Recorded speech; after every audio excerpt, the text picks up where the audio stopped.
Hello everyone and welcome to today's webinar brought to you by LGC AXIO Proficiency Testing.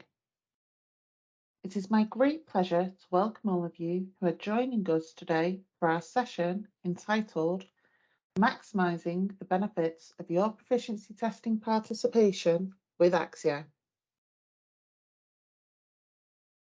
When participating in a proficiency testing scheme with AXIO, you gain access to our best-in-class reporting platform, Portal. Portal sits at the core of our process. It is your gateway to improving laboratory performance, an online hub for results submissions, report downloads, data export, and trend analysis anywhere, anytime.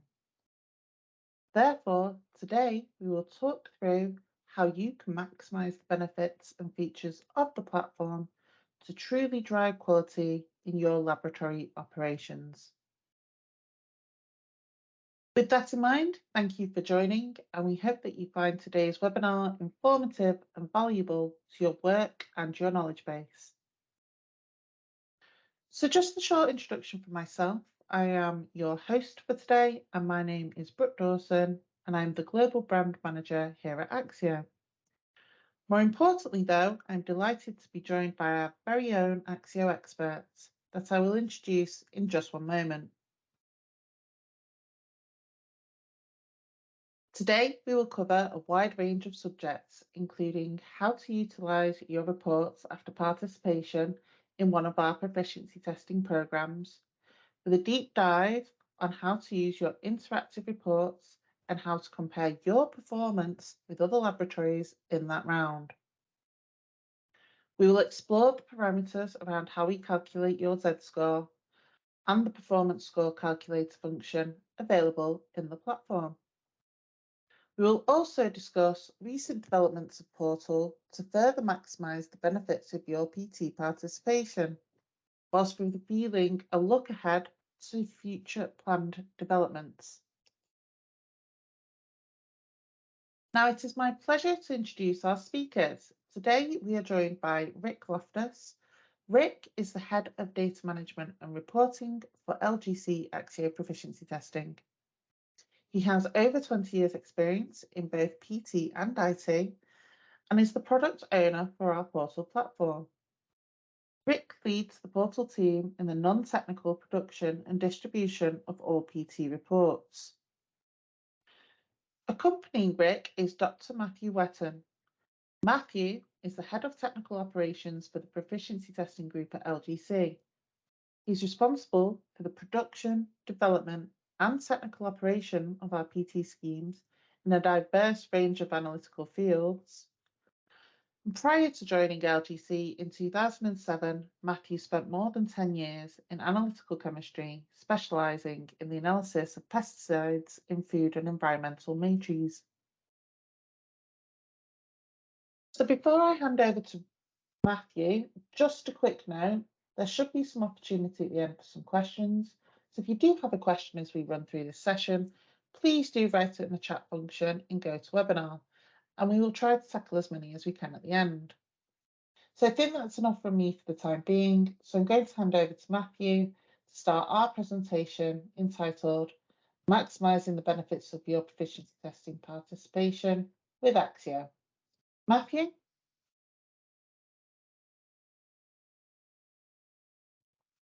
Thanks, Brooke.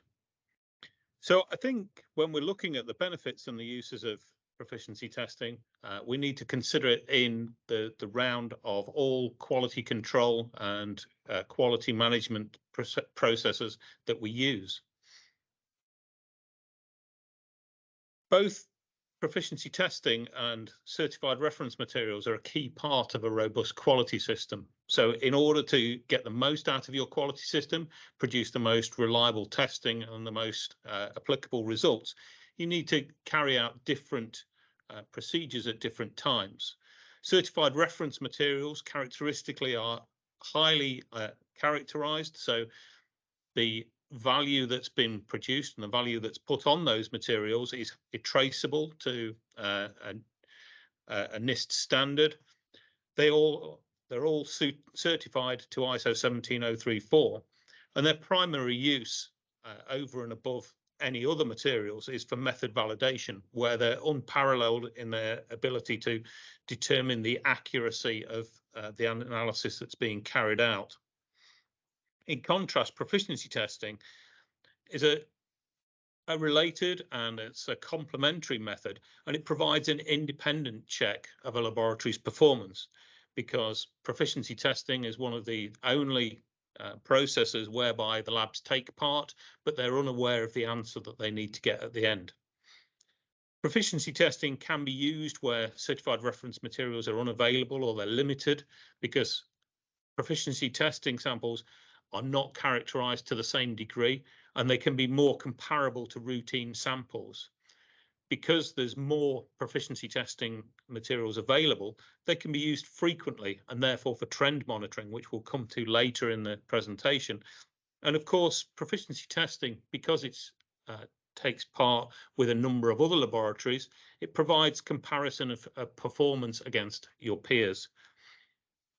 CRMs and proficiency testing do have some commonality, though.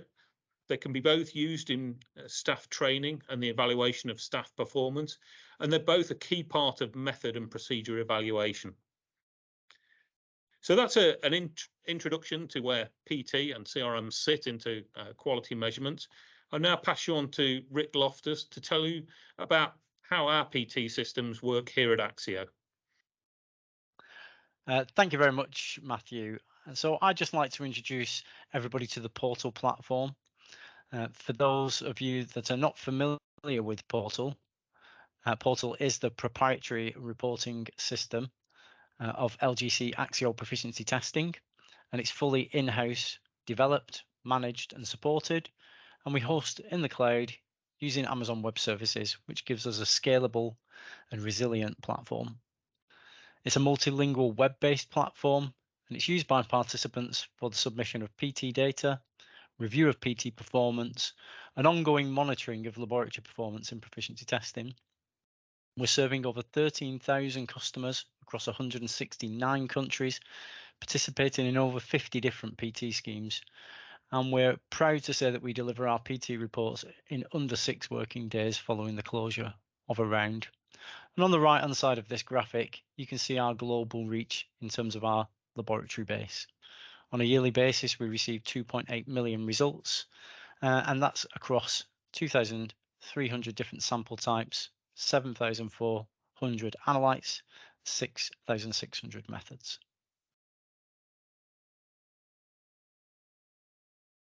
So let's have a look at what you can expect if it's the first time you are participating with AXIO and the first time that you are using Portal.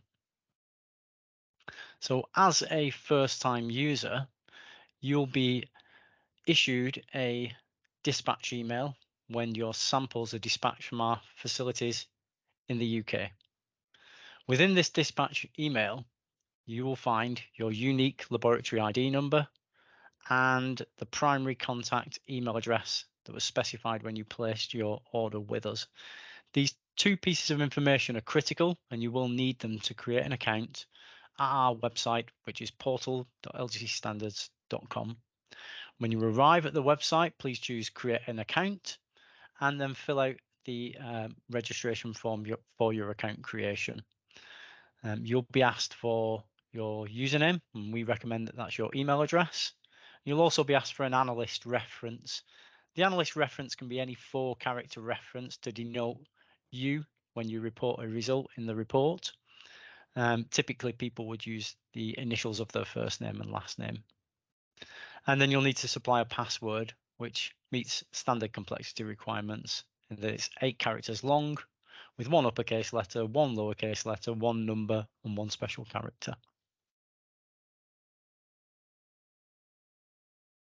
Okay, so once you've created your account, you'll be able to log into Portal.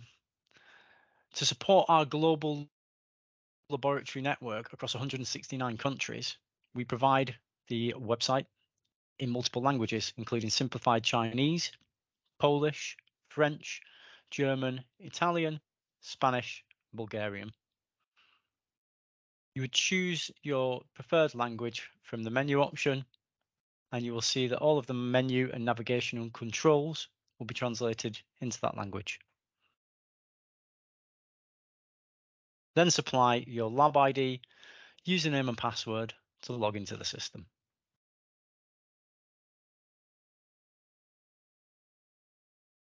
Once you have logged into the system, you'll be provided with your PT dashboard. And this is split into 5 separate dashlets. In the top left-hand corner, we display your latest 5 reports. So as soon as your latest reports are made available, this is where you can easily access them to view your performance within that particular PT scheme and round. Just simply click the View Report button next to the chosen scheme and round to view your report. At the bottom of that dashlet in the lower right-hand corner, you'll see a button that says More, and this will give you access to all of your historic reports that you've participated with within AXIO. In the top right-hand side, you will see the latest 5 open rounds. So these are rounds that are still open for results submission where the deadline date has not been reached yet. And you'll have options on the right-hand side to enter your results, to track your samples, which will directly track your samples with the shipper they have been sent with. And you'll have access to download your sample preparation instructions that will show you how to prepare our samples prior to analysis and obviously prior to result submission. In the lower left-hand corner, you'll see a PT event calendar. And this is split into a month calendar and a year schedule. And I'll show you both of those on the subsequent slides. In the center portion of the middle row, you will see notifications from AXIO. This will be a mixture of notifications around changes to portal, new samples that we've added into our portfolio of products, and any new improvements that we've made within portal. And then on the right-hand side, you can engage with us through social media and our LinkedIn platform. So let's turn to the event calendar. When you choose the month calendar, you'll be able to see a view of PT events that are occurring within the given month, but you can also look back and forward within the calendar. They're split into 3 types of events. Green events indicate dispatch dates and also mark the point when results entry is open for submission. Clicking on these events will give you access to results entry, and it'll give you the ability to download sample preparation instructions as well.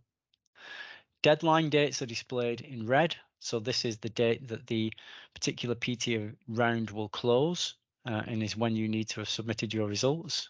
And results need to be submitted by 11:59 and 59 seconds in the evening. That's when the round will close. And once a report has been made available, that will be also displayed on the event calendar, and that will be a blue notification. Once the blue notification appears, any associated green and red notifications for that round will then disappear because the round has been closed and the report's been issued.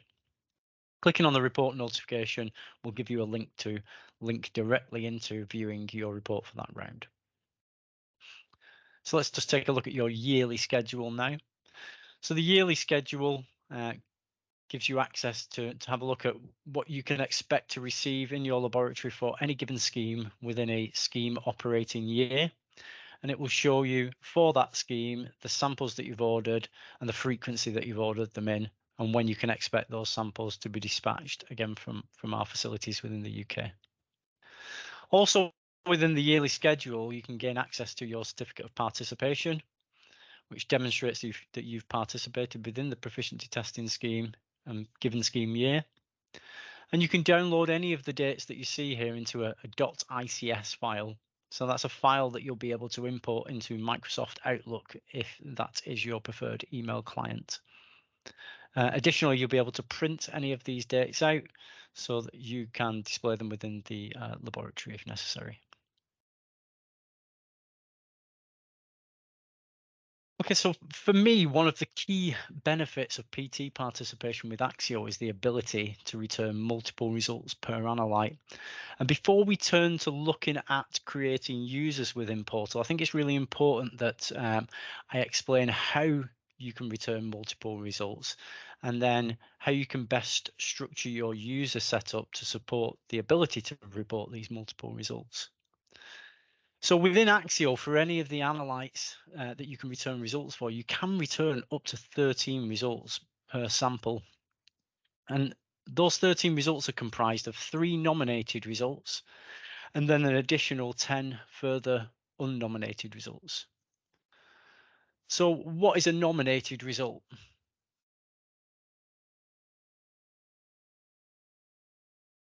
So let's have a look at the suggested best practice for nominated results. We encourage participants to return up to 1 nominated result per analyte. Now, you can return up to 3 nominated results as long as you are using different methodology for each of those results for the same analyte. So for any analyte, as long as you're using 3 different methods, you can return up to 3 nominated results. And it's the nominated results that contribute to our assigned value. So in many cases, we derive our assigned value using the robust mean of results. And it's the nominated results that robust mean is generated from. When selecting a result that should be nominated, we recommend that you supply the same result that you would for any routine sample that's processed by your laboratory. And really, to get the most benefit from your PT participation, we recommend that you always treat PT samples exactly the same as you would for any routine sample that's processed by your laboratory. That way, you can identify issues that may be occurring within your production processes, and you would be able to then put the right root cause analysis and corrective actions in place that can have a positive improvement on your routine processes. So in summary, nominated results level the playing field across all participants where we are accepting multiple result submissions. And they ensure that no single laboratory can introduce bias into our data set from which the assigned value is derived. And that, again, is particularly relevant where the robust mean of results is used as the assigned value.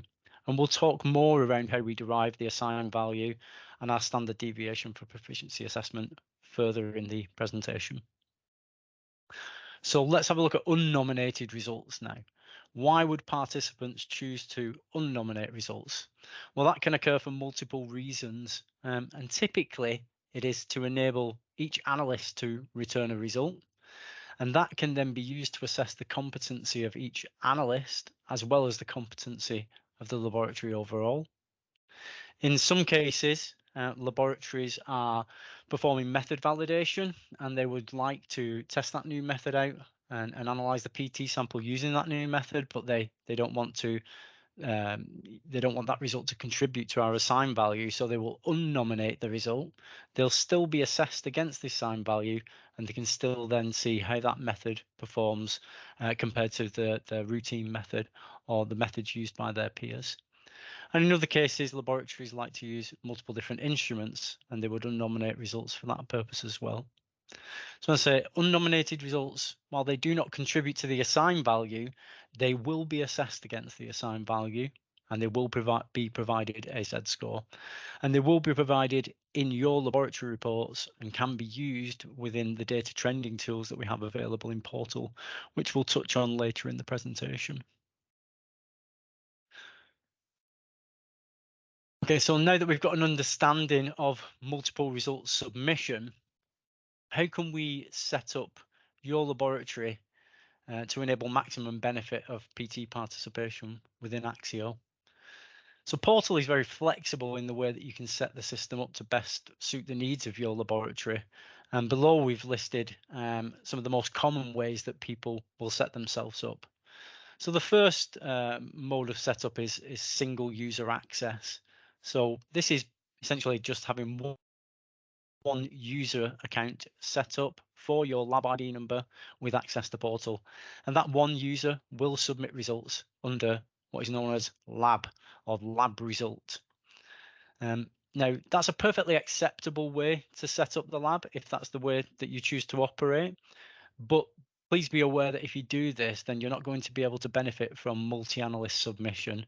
What you would need to do is set up in the next mode, which is single user plus analyst. So in this instance, we are creating all of the analysts within the laboratory with a user account on Portal. So that would usually be done by the person that has first created the initial account on Portal. Once they're logged in, they can access a user management area and they can create user records for all of their analysts. But then what typically happens is one user will be designated as the administrator, and they'll log into Portal and they'll return results on behalf of each of the analysts that they've created an account for. So doing this allows you to benefit from multi-analyst submission, and it will allow you to trend the performance of your analysts over a period of time. Now, the third way that you can set up is multi-user access. So this is very similar to single user and analyst in the sense that all of your staff are provided with a user account, but actually each of the users is provided with a username and password, and essentially each user will log into Portal and perform their own tasks. And the benefit of doing this again is that you can benefit from multiple result submission and multi-analyst submission, but it also enables each analyst to take full ownership of the entire PT process. So from preparing and analysing the sample to actually submitting the result as well, and submitting the result correctly within the required format to the correct units within the right time frame is considered to be a fundamental part of PT participation. So let's have a look at user permissions in Portal. So when you are creating users in Portal, there are 3 types of permission that you can attribute to each user on a per scheme basis. And this table below outlines the differences. So administrator is the highest level of permission. And the way that we set up Portal is that any new user that is created on Portal will automatically be assigned the highest permission to all of the schemes that you operate. And that's because this is the fastest route to set up and is the most common route to set up for a lot of our participants. However, we give you the ability to downgrade those permissions should you wish to. So downgrading, looking at analyst permission, analysts cannot see other results that other analysts have submitted. So that can be a potential anti-collusion measure within the same laboratory. You'll be able to see that other analysts have reported results, but the result itself will be obfuscated. And then if you are somebody that's only got analyst permission, then you're not going to be able to manage other users. So you're not going to be able to look at other user records or submit results on behalf of other users. And the third level of permission is no permission. So it is possible that you take part in multiple PT schemes with us, and you can segregate permissions to certain schemes, such as our forensic PT scheme. So you can identify certain users that will not be able to see that scheme. So you'll be able to see the scheme itself, but you won't be able to interact with it. And you can find all of the details around this in our user guides and in our help sections as well. So let's take a look at how you create a user in Portal. So once you're logged into Portal, you'll choose the laboratory management menu option and then manage users, and you'll be displayed this screen here. You then just need to click the orange button that says add user, and you'll be provided with a user registration form. The user registration form, you'll need to supply a username. We recommend that that's an email address. Then you'll add first name and last name, and again, an analyst reference, which is typically the initials of the user you're creating, but can be any 4-character reference. And this 4-character reference will be displayed next to any results that have been supplied by this analyst. You then supply your email and your password, again, meeting our complexity requirements as displayed on screen at the moment. And then just hit Save Changes. You'll then be returned to the Manage User page. From this Manage User page, you can manage any of the users that have access to the Portal platform for your laboratory if you are an administrator. You could choose to edit the user, where you can update things like the first name and last name or the email address. You can choose the permissions option to downgrade permissions as necessary. And if you have a permission structure that you've applied to one user and you want to apply it to another user, you can use the copy permissions button to copy the permissions from one user to another. And then finally, on the right hand side, if a staff member leaves the company and you want to disable their access, you can press disable. And it's important to note when you press disable that is essentially archiving that user record. All of the history associated to that user is still available to you in terms of trending their data. And if for some reason in the future you wanted to re-enable that user, you can raise a request to us and we can facilitate that for you. Okay, so let's turn to results entry. What is the best practice for returning your results to enable you to get the maximum benefit out of your participation? So to submit results, you will choose the submit result and then click enter results against the chosen schema and round you wish to submit results for. And that will take you to our result entry grid. Now, if it's the first time that you've returned results to us, what you'll find is that you have no analytes available underneath each of the samples that you've ordered. And that's because you need to register the analytes that you are going to test for. In a lot of our samples, we do have a wide range of analytes that you can test, and maybe some of the analytes aren't relevant to your laboratory. And so we give you the facility to customize the results entry screen and really have your routine set of analytes that you would test for displayed. So to do that, to add your analytes, you will click the Add Remove Analytes button, and that will display a analyte selection modal window where you will see all of the analytes that are available to test, and you can place a tick in the box next to each one that your laboratory is testing for. And then you will choose Save Changes, and that will add the analytes into the results entry grid.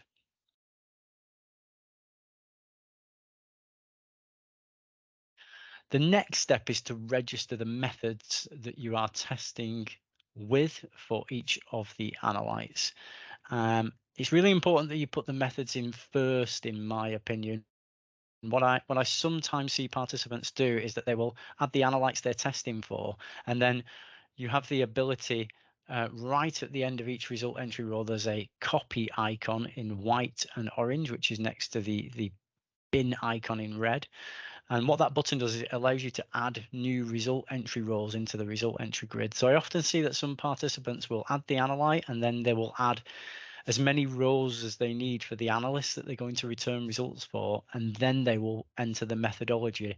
But actually that's a slower process. So my advice is always to add your analyte and then click the flask icon to add your method, and then duplicate that row for as many analysts as you wish to return results for. Because when you duplicate the row, it will copy all the method information over as well, meaning that you just need to pick the analyst name from the drop-down list. So yeah, please click the flask icon to create the method. You'll be asked for several pieces of information regarding your method. In the case of the microbiology scheme that we have as an example here, you're asked for a primary method, a unit of measure, and then your own reference to this method. By default, the your own reference will be set to the same value as the primary method. However, you can overwrite this to anything of your choice. So it may be that you want to reference an internal SOP number, for example. You can do that within the your reference section. And any reference that you supply will be displayed alongside this result in your reports as well. All of our statistical analysis is done around the primary method that you select. So once you've created your profile, that will be added to the results entry page, and you can continue through your submission. And I would also point out as well that the analytes that you add and the methods that you add, this is really a sort of initial setup that you need to do. For all future submissions after this point, the results entry screen will remember your selections and they will be pre-populated for you so that you don't have to run through this process each time. So once you've registered your analytes and methods, you can then move through the results entry. So you can choose your analyst from the drop-down list of analysts. And if you don't see an analyst here, there is an option on the result entry screen to create the analyst directly from the result entry page, and they'll appear automatically in the list. So any new analyst, while you're adding results, you can do that very easily. You will then move through to submitting your results. And we do have an option to indicate whether you are not testing. So this can be, if this analyte that you've added is something that you routinely test for, but perhaps the instrument has failed or there is a staff absence, there is the ability to indicate that you are not testing for an analyte on an occasion, and you'll be asked to supply a reason when you do that. And that's really just for your traceability records. It isn't provided in your report, but can be helpful during any audit as to why you didn't return a result.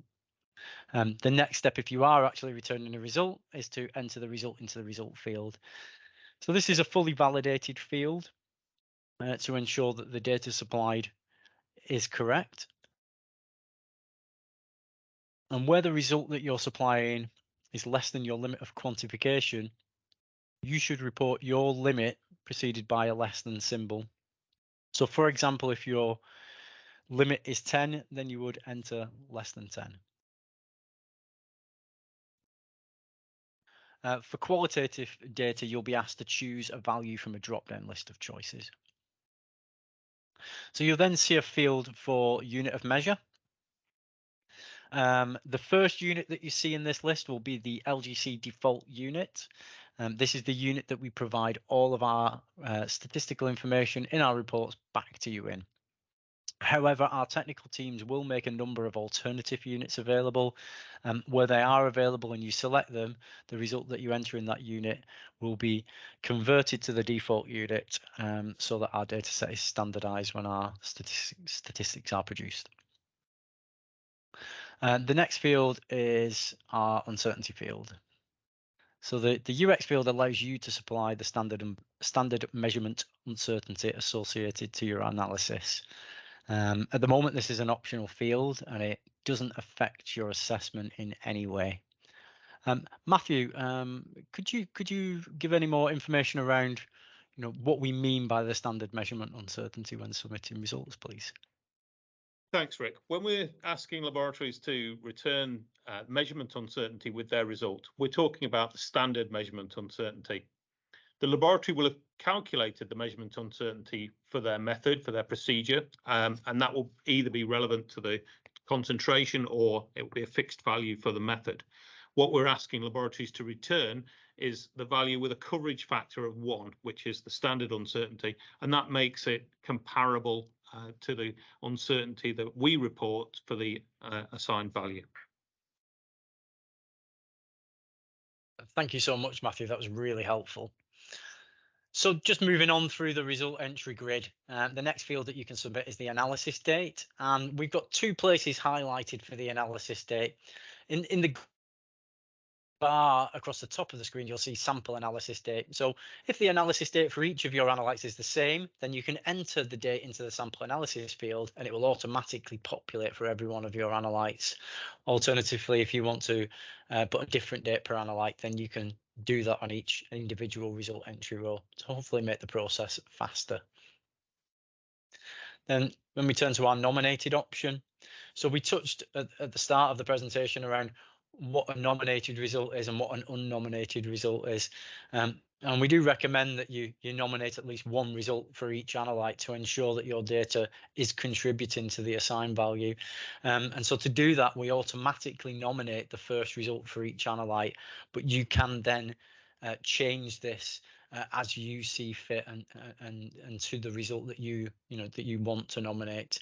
But you'll find that the first row that you add for each analyte will be automatically ticked.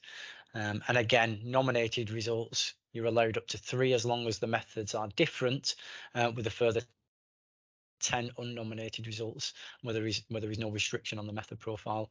And incidentally, I should point out that if you do want to increase the number of unnominated results that your laboratory can benefit from, then if you purchase additional sample quantity, the number of unnominated results will multiply.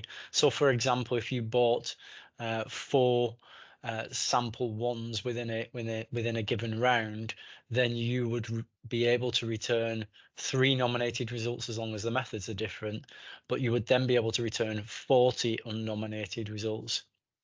So if you have a 24-hour shift pattern within the laboratory, and you've got lots of analysts that you need to test, or you want to compare, then that might be one of the reasons why you want to purchase multiple samples from us, to increase the number of analysts that you can actually submit a result for and receive an assessment for.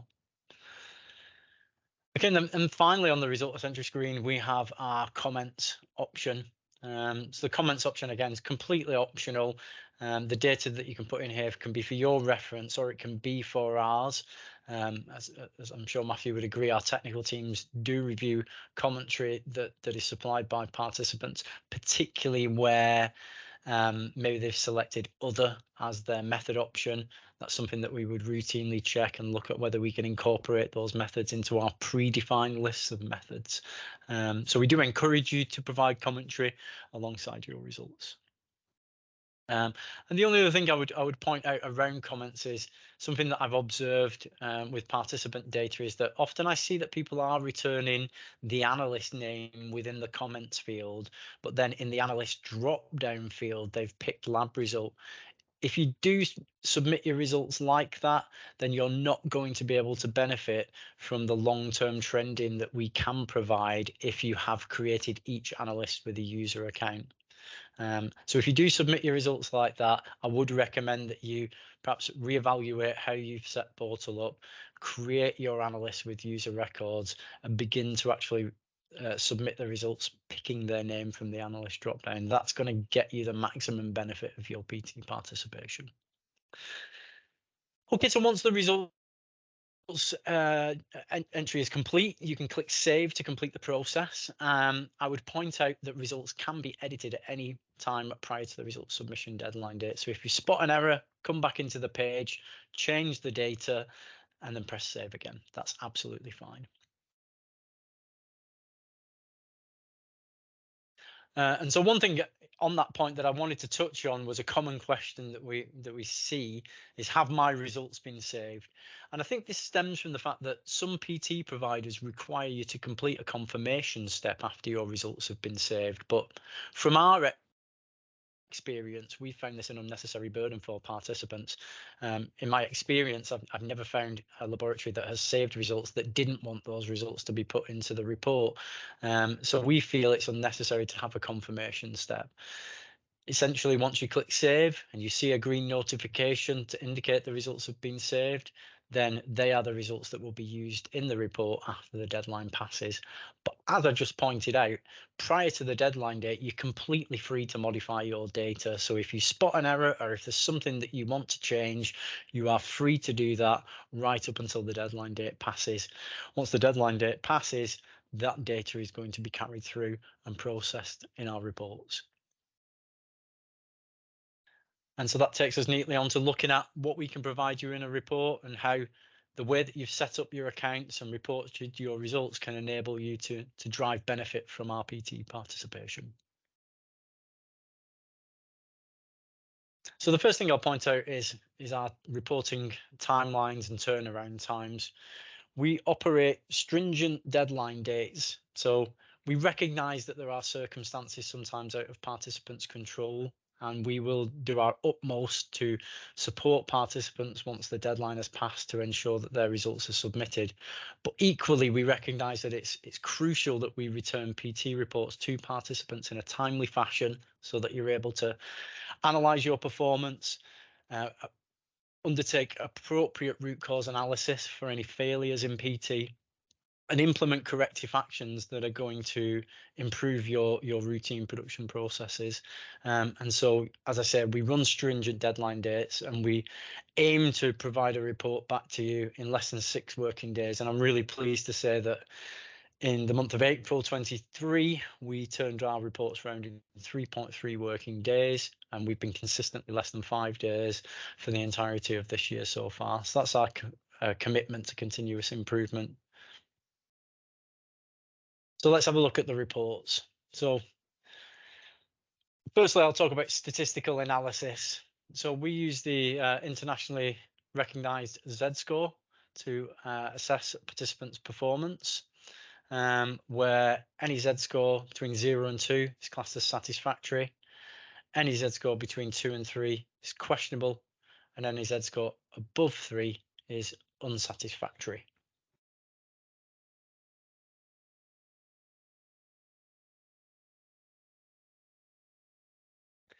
So when we provide your report to you, you'll receive an email notification, and you'll be able to access your report via the dashboard after you first log in. So that was the dashlet in the top left-hand corner of your dashboard, where you will see your 5 most recent reports. Alternatively, you can access them via the menu bar, and you can choose reports in the menu bar, and then pick then you pick interactive reports. You will notice that there is an option that says historic reports. This is our archived area for reports, and it's really any report that was provided prior to 2019.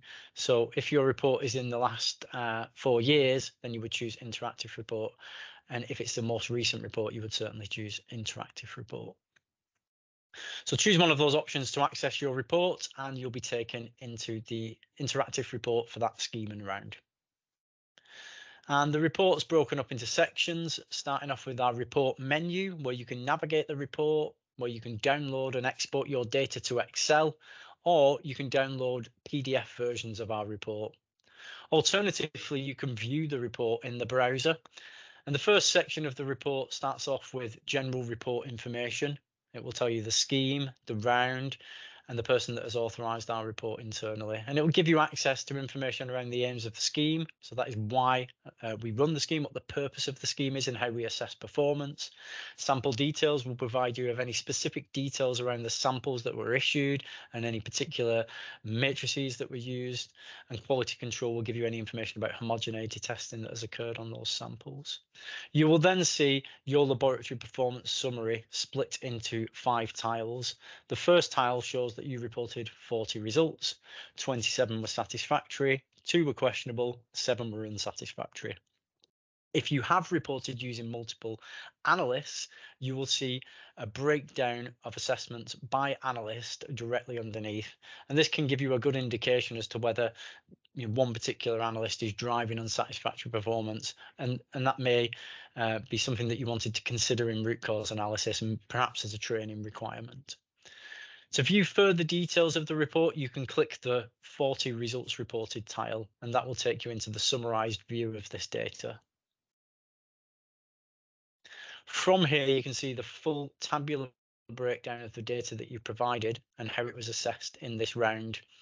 You'll be able to see the analyte, the analyst, the result, the reference that you provided for your methodology, any uncertainty, the units, the performance score that you've achieved, where green is satisfactory, orange is questionable, and red is unsatisfactory.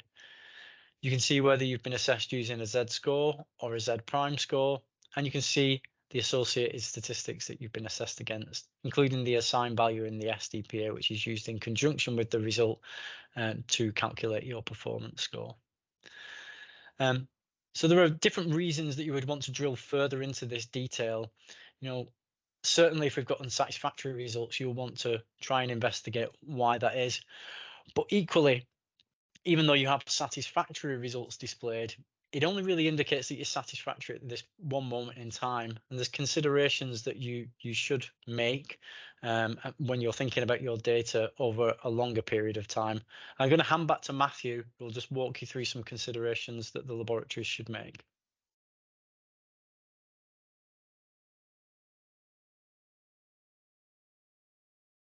Thanks, Rick. So when the laboratories are thinking about their reports and their performance scores, performance in a single round just gives you a snapshot of what happened over that one occasion. So what laboratories are encouraged to do, and certainly what we encourage laboratories to do, is to take a longer term view, to take part more frequently, get a number of data that they can then look at and then subsequently draw conclusions from. Having said that, it's important that if a laboratory receives an unsatisfactory result, they should carry out an investigation and analysis of the root cause. In a lot of cases, this is a requirement, and particularly for accredited laboratories. If a lab receives 2 consecutive questionable results for the same measurement, then clearly there's a problem with that method, because the chances of that happening are quite unlikely. So again, it would be sensible and prudent for a laboratory to carry out an investigation and find out whether there was some underlying cause that was causing these frequent questionable results. Beyond that, laboratories can set up their own rules for the kind of things that they want to look at, the kind of patterns that in the data that they want to take action on. A very common one is to look at bias. So if a laboratory has 9 consecutive results with the same bias, i.e. the performance score is either greater or less than 0, then that's a sign that perhaps they do have a consistent bias in that method, and it's something that they should look at and investigate. Beyond that, different laboratories have a number of different results which mean something to them, or which is some indication that the process may be slipping out of control, and they can decide those on a lab by lab basis. Thank you so much, Matthew. That's really helpful. So let me show you how you can use Portal to access historic trending information and to put into practice some of the considerations that Matthew's been discussing. So from the summarized view here, you're looking at your data in this one particular round, but to dive deeper into the data, you can click on any of the analyte names shown to view your historic performance. And in doing that, you'll be provided with the trend chart.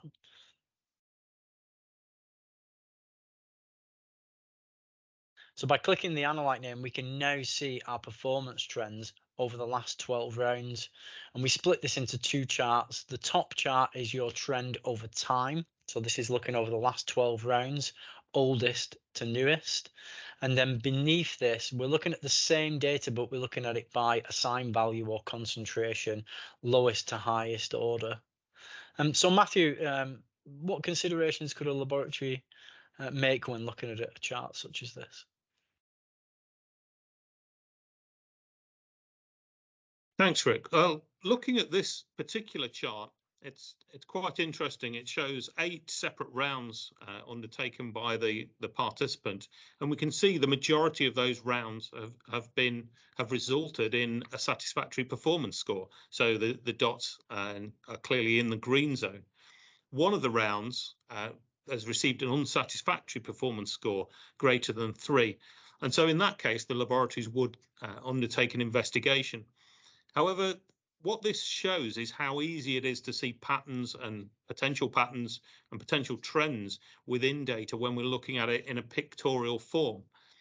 Even though the picture is dominated by the unsatisfactory performance score, we can see that the other 7 performance scores tend to be below 0. So it's possible that there's some bias going on, and that the lab is actually consistently getting a lower report or a lower result than the assigned value. So that might be something that they may not want to do anything about immediately, but certainly put it on a watch for future rounds to make sure that trend is changing and isn't getting any worse. Thank you so much, Matthew. That's very helpful. So let's have a look at some of the other tools that you can find within the drill down view in the interactive report. So as well as looking at your results over time and by concentration, you can also look at your method and how your method compares to your peers. And we do this graphically in the form of our distribution graph, where we are displaying results in lowest to highest order, and each method is represented with a color and a dot. And it can be a visual way of identifying variance between methods. We also show the same information tabularly beneath. And on the next slide, I can show you what it looks like where we do see variance between methods, and you can see how this is so easily identifiable by this graphic. In this particular instance, this is known variability within methods, and in terms of deriving our assigned value, we actually treat each method as a separate peer group where you are assessed against your peer group only. Another way of looking at the data is also comparing to your peers. And so we provide access to the full participant data set within our interactive report, where you can see, was I the only laboratory unsatisfactory in this round, or were all the laboratories struggling with the analysis for some reason? And you can see that tabularly as we have it here, or as will be shown on the next slide, you can see this graphically in the form of a histogram. In this chart here, you can see that the majority of participants use the spectrophotometry method for the analysis of this particular analyte. Okay, so that really covers our interactive report and some of the tools that you can use within the browser. But additionally, we recognize that many participants like to review their data and certainly share that data in the form of a PDF document. So we provide a multiple different versions of the report. The first of which is our PDF main report. This is what we refer to as the definitive version of the PT report. And it's something that Matthew and his technical colleagues will be reviewing prior to these reports being issued back to participants. And in this report, you will see the results for each analyte and each sample that's been distributed within the round, and you'll see the results of all laboratories, the statistics and performance statistics that laboratories have been assessed against. You will see the spread of data in our Z-score histogram and the distribution of methods within our distribution graph. And you'll see any technical commentary supplied by the technical manager of this particular scheme. So that's a generic document that everybody has access to. Additionally, we have our PDF individual report. So this is the most concise version of our PT report. It's unique to your laboratory, and it starts with a results summary, which shows how many results your lab reported for each sample and how many of those results achieved satisfactory, questionable, unsatisfactory assessments. And then you will see your results and associated statistics tabularly. Typically, this is about 4 pages in length as a document. And then additionally, which for many of our participants is a de facto way of reviewing results, it's our PDF analyte report. And so this report really puts together the best parts of all of our reports into one handy document. So it's a page per analyte view of your participation, and it allows you to see your results in the round at the top of the page, then the statistics that your assessment has been assessed against, the distribution of all results and the distribution of results using the same methodology as your lab. It will show your last 9 performance scores tabularly. And again, it will look at your last 9 performance scores graphically by time and also by assigned value. And on the rear of the document, you'll see a breakdown of the top 10 methods that have been reported for this particular analyte. Okay, so you've assessed your performance, you've looked into root cause analysis, and if you had a failed PT, you may wish to purchase a repeat sample from AXIO, of which you can choose to purchase a repeat sample from the same round or potentially an older round if stock is available. And I would encourage you to reach out to our customer services team should you wish to order a repeat sample. But when you order a repeat sample, you will then have access to the performance score calculator that we have built into Portal. And this is a really handy tool if, as I say, you've failed a PT test and you've implemented a corrective action. You'll be able to reanalyze the sample and supply your result into the performance score calculator, and it will give you the performance score that will be indicative of the performance score that you would have achieved in the main round. So it's a really good way of demonstrating whether your root cause analysis and corrective action has had the right impact. Additionally, if you weren't able to report your results in the main PT round, then this tool is also useful because it will allow you to assess your performance after the round has been closed.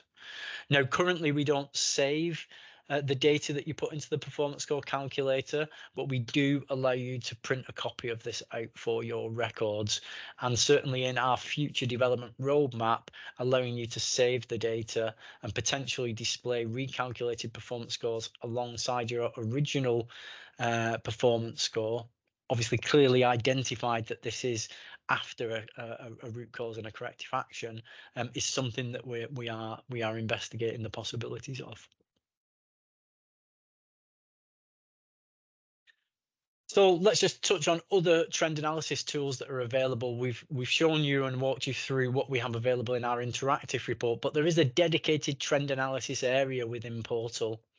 And this tool can be utilized to monitor the performance of a particular analyte or a method or an analyst, and it will allow you to look beyond 12 rounds, and in fact it will allow you to look up to 36 rounds. So for some of our schemes that's going to be up to 3 years, and in some cases it can be a little bit more than that as well. The top section of the trend analysis section is where you would supply your chart parameters. So you will pick the scheme that you're interested in, the sample, the analyte. You can add a specific analyst, or you can add all analysts, and you can add a specific method, or you can add all methods, and then you can pick a range of rounds. And then you click add to chart, and it will build up that ad hoc trend chart for you, allowing you to look at the performance of all of your analysts, or maybe just 1 or 2 analysts over a given period of time. Again, you can also restrict that just to methods. And these charts are interactive. So when you're looking at the series and the legend that's plotted at the bottom, you can eliminate points from the chart by clicking on those series. So if you decide you just want to move or get rid of a couple of the analysts so you can reduce what you're looking at, then you can just quickly interact with them. You've also got a way of toggling between, and these are in the orange buttons in the left-hand corner. You can toggle between the x-axis being round, so time, or the x-axis being a sign value, so concentration, lowest to highest. And on the right-hand side, there are previous and next analyte options. So using these will basically maintain the same parameters that you've got, but allow you to move through analytes that you're testing with. So that's a quick way of generating subsequent charts through this tool as well. So this is really, really good when you want to compare analysts if you're doing multi-analyst reporting, and whether you want to look over larger period of times than 12 rounds. And we're currently again looking at our future development roadmap on how we can improve this tool. So at the moment you are only able to look within the same scheme or look at an analyte's performance within the same sample, and we want to try and improve this tool by allowing you to say look at all salmonella testing across all samples, so that you can identify trends that are emerging across samples if it's right for you to do that in your instance. And that's something we're looking at creating within a data dashboard. We'll touch on that in just a moment. So we also have group level reporting in Portal. And so I think it's important to point this out to our participants that if you are somebody that is responsible for a collection of laboratories, then you can reach out to us with a request, and we can explore possibilities around creating a group administrator structure for you, where you can have certain individual laboratories that all report into a designated group, and you can have a group level access to the Portal platform. And in doing that, you'll get access to a different set of tools that we have available. And the first one of those is our group dashboard.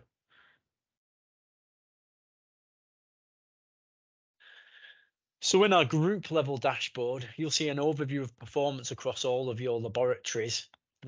So in this particular example, we can see that across the top bar chart, that across my group, all of my laboratories achieved 92% satisfactory results. But then we break down those assessments by lab, by analyte, by method, by sample, and by country. And this can allow you to spot emerging trends within the data. So for example, I can see that a lot of unsatisfactory performance here is driven from laboratories within Portugal and Turkey. So I can filter this dashboard down so that I'm just looking at Portugal and Turkey, and I can see which laboratories or which analyte is driving that performance. So in this example, we've then filtered down to E. coli, and I've identified a laboratory that seems to be driving this performance. And we can then use the group dashboard tools to actually access that laboratory's reports and look into root cause analysis. So this is our switch count menu, where you see all the laboratories that are part of your group. You can choose the laboratory that you're interested in, and you'll gain access to their report. So we have strict permission controls around this. So anybody that is a participant laboratory, they are requested to authorize permission for a group administrator to have access to this information, and that's strictly controlled. But once they've got access to the report, then they can look into all the interactive tools that we've just walked through the start of this presentation. So if that's something that would be useful and you're not already benefiting from, please feel free to reach out to us. And then, as well as having access to the data in the dashboard, as a group administrator, you'll have access to a PDF group report and the ability to export all data for your group into Excel. Okay, so let's just talk about the future development of Portal now. We are at AXIO committed to continuous development of Portal, and in fact, we release new updates to the platform every 3 weeks. We do work very closely with our customers to understand what your needs are so that we can ensure we're developing the right solutions to enable us to drive quality together. But your feedback is absolutely key to this, and we capture it through various different means. We have NPS feedback, we have surveys that are built into Portal, and contact us forms into Portal, and then obviously traditional email communications. And really, I just point out that we encourage you to suggest new features that are going to help you. You know, we really want to develop the platform in close consultation with our participants. So if you see anything that we can improve or that you would like to see us introduce that are going to make your life easier and help you to benefit from your PT participation with us, please feel free to reach out to us. So let's have a look at some of the ideas that I've already sort of touched on and things that I haven't. We do have at the moment, if you've recently logged into your Portal account, you may have seen a survey pop up into the lower right hand corner that allows you to choose of ideas that we have for the future, which ones you would like to see us work on next. I would like to thank anybody that has already replied to that survey. We've had a very good response rate to it so far. But some of the ideas that we're looking at is, you know, number one would be a data dashboard, as I've mentioned when we were looking at the trend analysis tool. And this is really going to be a way to combine data across all of your PT participation, much in the same way as the group dashboard that I've just walked through. That will allow you to identify problem areas across your participation and view trends in your performance. So, for example, salmonella testing across all sample types. So it's really going to break the boundaries of a particular scheme and sample and allow you to merge data together where it makes sense for you to do so, or filter down into specifics as well. So it's really going to aid with root cause analysis. Coupled off the back of that, we'd like to look at the ability of you logging a root cause against a failure in PT, and then also being able to raise potentially a corrective and preventative action as well, so that if you're trying to demonstrate your performance to an auditor, you can show the full end-to-end of your PT participation. Equally, as I mentioned, looking at the performance score calculator, we're exploring the ability to save the data that you put into the performance score calculator, potentially link that to a corrective action, and again, potentially display that in any of the ad hoc trend analysis charts that we provide.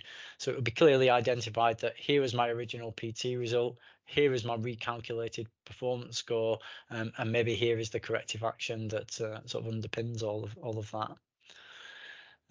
Other things that we're looking at the moment, we display reports back to you in our LGC default unit, but we recognize that if you provided your result in an alternative unit, that it would be beneficial to see your results and statistics in your report in that same unit. And so that's something we're exploring as well.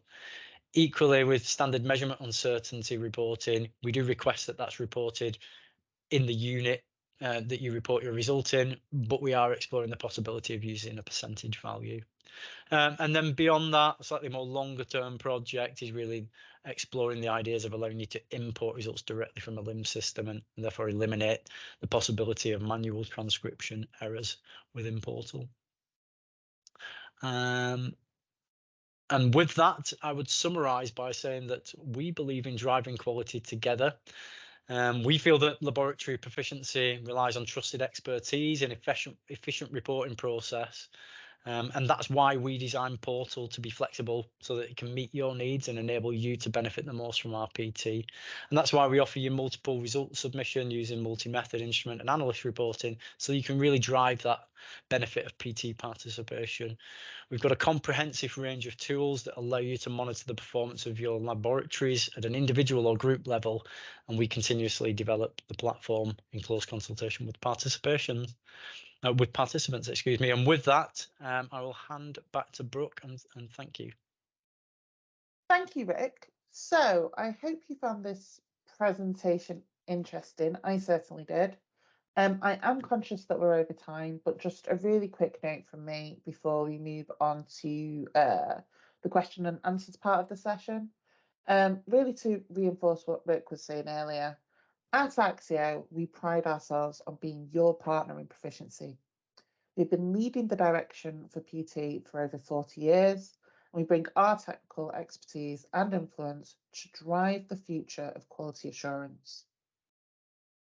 We design our schemes to meet your laboratory's future needs in a wide range of sectors with an unparalleled scope of schemes, samples, and analytes, and our PT reports are delivered in an industry-leading number of days. Participation in PT is what helps you consistently deliver a quality product, meet sector-specific standards, or achieve accreditation to ISO, IEC 17025, or ISO 15189. Great results are born out of confidence, and by working with us, you can have the assurance that your decision-making is informed, reliable, and effective. So, as Rick said in this presentation, here at AXIO, we love feedback. And you can do this in a number of ways. So you can visit our website at lgcstandards.com/AXIO and contact us through our webpage.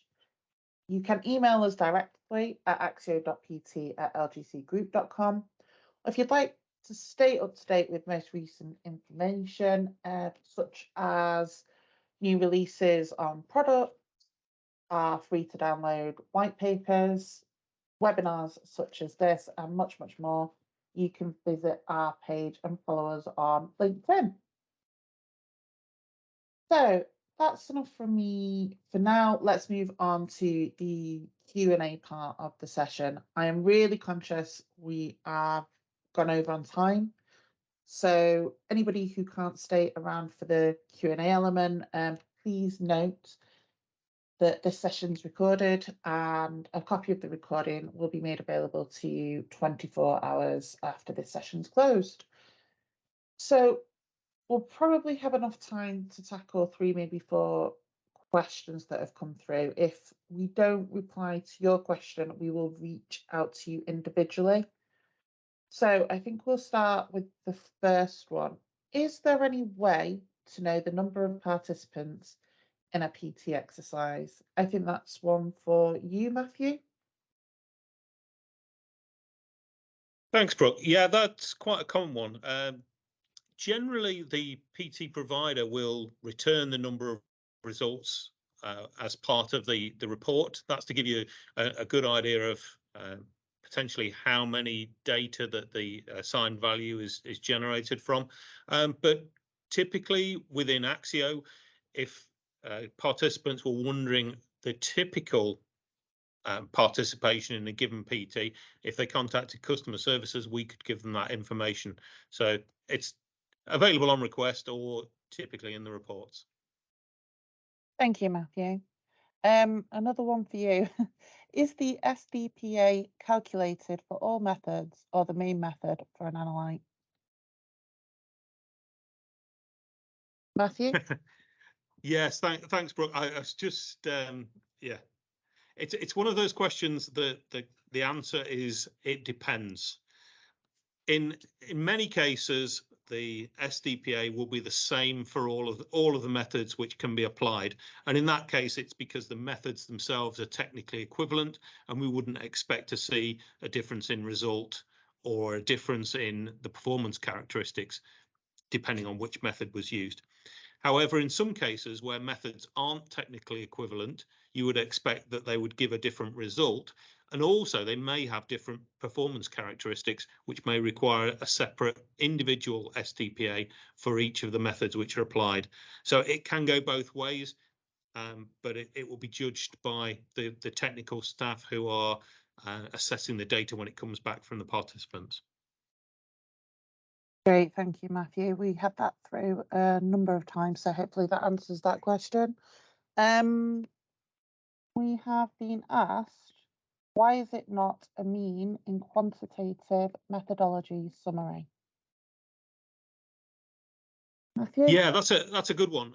What we tend to do within proficiency testing is we use what's known as robust statistics, and the mean is not a robust statistic. So the mean can change quite dramatically if outliers are present in the data set. And because of the way that proficiency testing works, outliers are quite common within proficiency testing data sets. So we use something which is similar to the mean, but is a robust estimate, and that's called the median. Perfect. Thank you so much. Right, we are over time. I think we've got time for one more question, maybe. So how is robust SD calculated? Yeah, so again, it's a good one. It links on from our previous question. In this case, as I said, the median is a robust estimate of the central value, or the assigned value within PT. The robust standard deviation is a robust estimate of the spread of the data. And within AXIO, we use what's known as MAD-E. Now, I'll try and explain that in a few simple sentences. MAD is the mean absolute deviation from the median. So we look at the differences of each individual data point from the median of that whole data set. And then we look at the median of those differences, and that gives us an estimate of the spread of the data.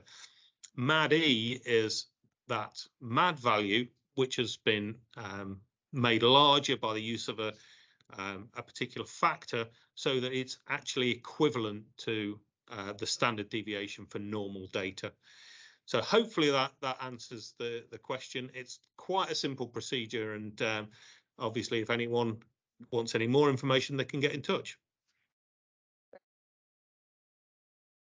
Thank you, Matthew. So I think that's where we'll close the session for today. Thank you for all of you who have joined us today. I hope you found the session interesting and informative and valuable to your work and your knowledge base.